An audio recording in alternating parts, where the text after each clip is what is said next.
बिना सीजन और मिट्टी के किसान सब्जियों की पैदावार से अच्छा मुनाफा कमा सकते हैं। कोकोपीट या कहें नारियल का चूरा, वर्मी कंपोस्ट और थर्माकोल के मिश्रण से फसलों के लिए अनुरूप स्थिति बनाई जा सकती है। कृषि अधिकारी केदार प्रसाद शर्मा ने बताया कि इस मिश्रण में बुआई के लिए प्लास्टिक के कैरेट का उपयोग किया जा सकता है। वो आसानी से कम लागत में मिल जाता है। Rajasthan olive cultivation limited Durgapura Jaipur के अधीनस्थ centre of excellence Dindol farm Bassi पर संरक्षित खेती का प्रदर्शन लगाए जा रहे हैं।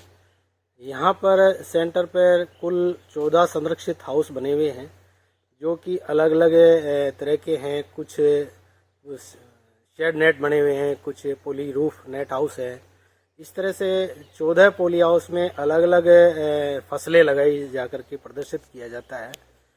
और इनमें जो फसलें लगाई जाती है वो ऑफ सीजन की फसलें भी हम लेते हैं, जो कि अधिक मूल्य में बेच करके अधिक इनकम की जा सकती है। इसी के तहत हमारा एक पोली हाउस में एक संरक्षित हाउस के अंदर जैविक खेती की आधार लेकर के हम इस तरह की खेती कर रहे हैं, जिसमें ऑफ सीजन की क्रॉप लेकर के किसानों को ये बताते हैं कि अधिक इनकम कैसे प्राप्त की जाए। इस हाउस के अंदर हमारा दूसरा उद्देश्य जैविक खेती का भी है। इस जैविक खेती के तहत हम जो फसलें उत्पादित कर रहे हैं उसमें बिना रासायनिक खाद के, बिना रासायनिक दवाओं के हम खेती कर रहे हैं, जिसका जो उत्पाद है वो बिल्कुल जैविक होगा। और हम यह जो जैविक खेती लगभग 4 साल से इस हाउस में करते आ रहे हैं। इस जैविक हाउस के अंदर हम 2 तरह से खेती कर रहे हैं। आधे हाउस के अंदर जमीन मिट्टी में खेती कर रहे हैं, जिसमें कोई खाद उर्वरक वगैरह नहीं दे रहे हैं, सिर्फ ऑर्गेनिक खाद दिया जा रहा है जो सिर्फ जैविक बेस है। इसके अलावा आधे हाउस के अंदर हम जो कर रहे हैं वो सोयल लेस मीडिया में कर रहे हैं, जिसमें बिना मिट्टी में खेती की जा रही है। और ये जो मीडिया हम काम ले रहे हैं ये जैविक खाद के रूप में वर्मी कंपोस्ट खाद लिया जा रहा है। और इस मीडिया में हम दूसरी चीज जो मिला रहे हैं कोकोपीट है और थर्माकोल बॉल्स है, जो इसको पोरस रखता है।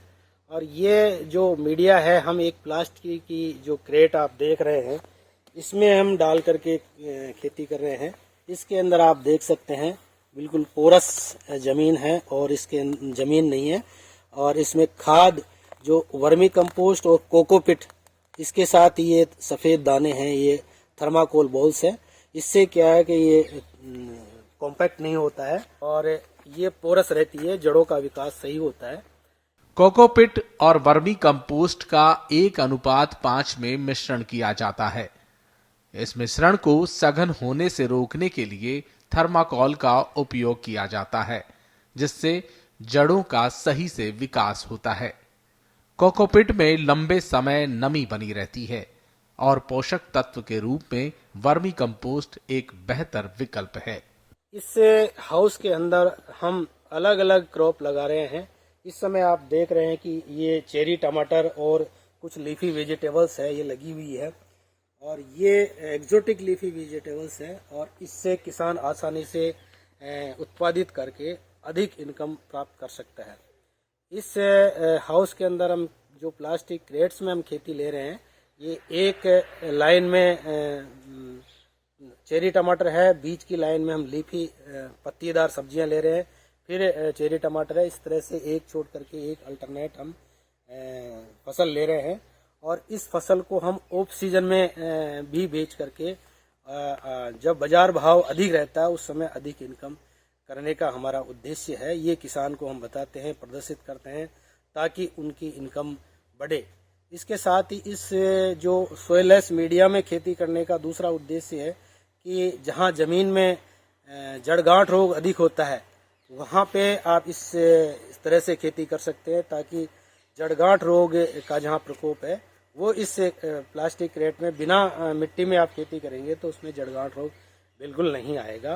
और फसल आपकी लंबे समय तक चलेगी और इस तरह से आपका फसल में नुकसान नहीं होगा और लगातार अच्छा प्रोडक्शन, अच्छी क्वालिटी का प्रोडक्शन आप ले सकते हैं, अच्छी इनकम कर सकते हैं। और ये मैं सभी राजस्थान के जो अग्रणी किसान हैं उनको निवेदन करूंगा, आह्वान करूंगा कि अपनी इनकम बढ़ाने के लिए हमारे सेंटर पे आकर के इस तरह का जो हमारा प्रयोग है वो देखें और अपने खेतों पे अपनाएं और अधिक से अधिक आपकी आय बढ़े। और ये हमारी शुभकामनाएं आपके साथ रहेगी। हमारे जो भी तकनीकी ज्ञान है वो सदैव किसानों के साथ बांटने के लिए तत्पर है। आमतौर पर देखा जाए तो पौधों को विकास के लिए भूमि से नमी और जरूरी पोषक तत्वों की आवश्यकता होती है। भूमि में बूंद बूंद सिंचाई के माध्यम से कम पानी के जरिए नमी को बरकरार रखा जा सकता है, लेकिन फसलों में भूमि जनित रोगों के निवारण के लिए रसायनों का अधिक उपयोग मानव स्वास्थ्य और मृदा के लिए घातक साबित हो रहा है। इसी के चलते गैर रासायनिक खेती पर विशेष जोर दिया जा रहा है। किसान भूमि रहित खेती को अपनाकर लागत कम कर सकता है और अपनी आय में इजाफा कर सकता है। जयपुर से दिनेश कुमार की रिपोर्ट, पत्रिका टीवी राजस्थान।